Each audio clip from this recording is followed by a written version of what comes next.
khabar murid-murid sekalian? Cikgu harap murid-murid berada dalam keadaan sihat dan sejahtera. Baiklah, masihkah murid ingat pada minggu lepas kita telah mempelajari tentang perlakuan patuh kepada ajaran agama? Kita telah mempelajari pelbagai contoh. Antaranya, penganut Islam mengucapkan salam, manakala penganut Buddha pula menghormati ibu bapa. Penganut Hindu pula meletakkan wibuti, penganut Kristian berdoa sebelum makan dan penganut Sikh memakan kurban. Pada hari ini kita akan meneruskan pembelajaran bagi tajuk tujuan patuh kepada ajaran agama. Agaknya, apakah tujuan kita patuh kepada ajaran agama, murid-murid? Mari kita ikuti apakah tujuannya. Murid-murid boleh merujuk kepada halaman yang kedua pada buku teks. Tujuan patuh kepada ajaran agama. Yang pertama, tujuannya ialah untuk mengeratkan hubungan dalam keluarga. Sebagai contoh, berdasarkan gambar, penganut Islam mengucapkan salam. Salam ini membawa maksud yang sama dengan salam sejahtera. Mereka mengucapkan salam apabila ingin masuk ke rumah dan berjumpa dengan ibu bapa mereka. Ucapan salam ini membuatkan mereka saling berkomunikasi dan berbual antara mereka dalam keluarga. Jadi, hal ini dapat mengeratkan hubungan dalam keluarga mereka. Yang kedua, tujuannya ialah untuk disayangi keluarga. Bagaimana kita boleh disayangi keluarga apabila kita patuh kepada ajaran agama? Sebagai contoh, seperti yang mana kita ketahui, semua agama melarang kita melakukan perkara yang buruk seperti mencuri. Apabila kita mendengar cakap ibu bapa kita tidak mencuri atau kita tidak membuat sesuatu yang tidak baik, maka mereka akan menyayangi kita kerana kita tidak membuatkan mereka berasa marah atau berasa sedih apabila melakukan sesuatu yang dilarang oleh agama. Yang seterusnya ialah saling menghormati. Tujuannya untuk saling menghormati. Macam mana? Okey. Apabila ibu bapa kita menyuruh kita melakukan sesuatu, kita mestilah taat kepada ibu bapa. Okey. Dan taat kepada ibu bapa, kita kena lakukan apa yang ibu bapa suruh dan kita perlu mengikut cakap ibu bapa dan tidak melawannya. Okey, dan tidak memberikan alasan jika ibu bapa kita menyuruh kita melakukan sesuatu. Jadi kita akan dapat menghormati mereka dan mereka juga akan menyayangi kita. Yang tua dihormati, yang muda disayangi. Baiklah, yang seterusnya ialah membanggakan ahli keluarga. Penganut yang patuh kepada ajaran agama, dia akan melakukan kepatuhan tanpa disuruh dan tanpa dilihat oleh orang lain. Sebagai contoh, berdasarkan gambar ini, seorang murid ini sedang berdoa. Ini ialah penganut Kristian. Dia berdoa sebagai contoh sebelum memulakan pembelajaran. Walaupun tanpa disuruh dan tanpa sesiapa yang berada di dekat dengannya. Jadi apabila ibu bapa mereka lalu ke bilik dan nampak dia berdoa, ibu bapa mereka merasa sangat bangga dengan apa yang telah dilakukan. Baiklah, kita pergi kepada tujuan yang seterusnya, iaitu dicontohi ahli keluarga.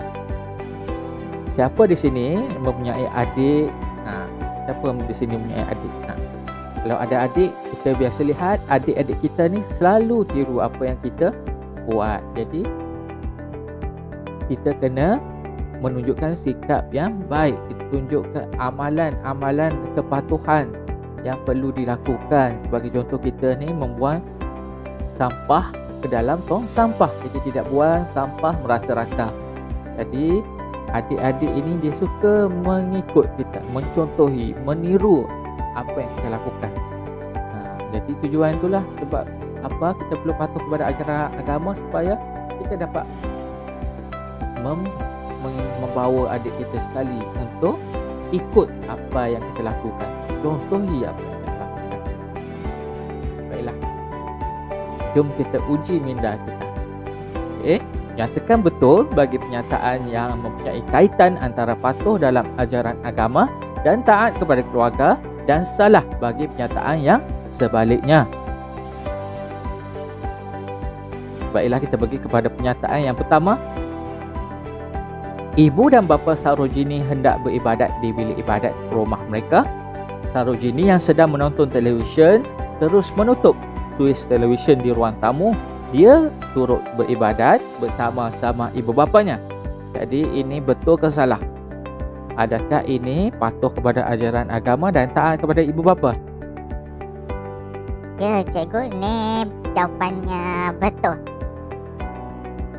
Okey, ada murid jawab jawapan yang betul. Betul ke salah? Cuba kita lihat.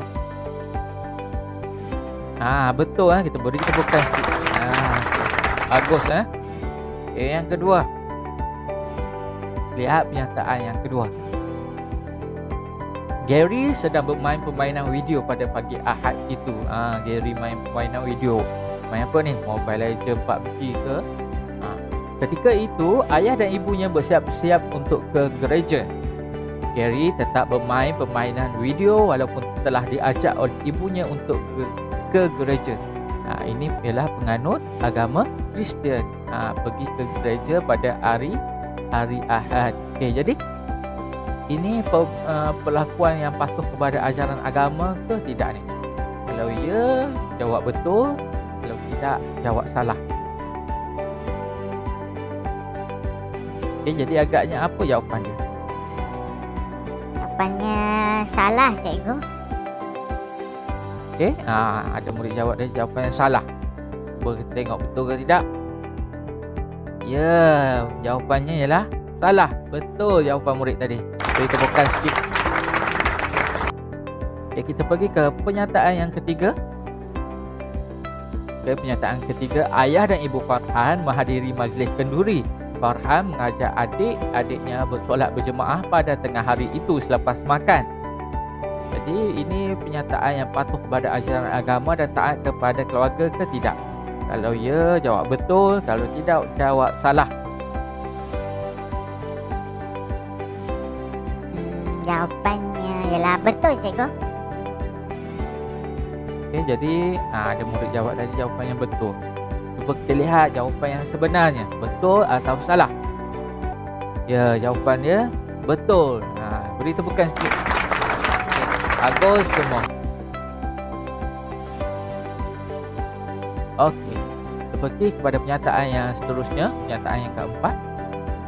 Datuk Kion sedang berdoa di hadapan tempat sembahyang mereka di rumah. Kion dan adiknya membuat bising semasa datuknya sedang berdoa. Jadi ini kelakuan patuh kepada ajaran agama dan taat kepada keluarga atau tidak? Okey, kalau ya, jawab betul. Kalau tidak, jawab salah. Apa agaknya jawapannya?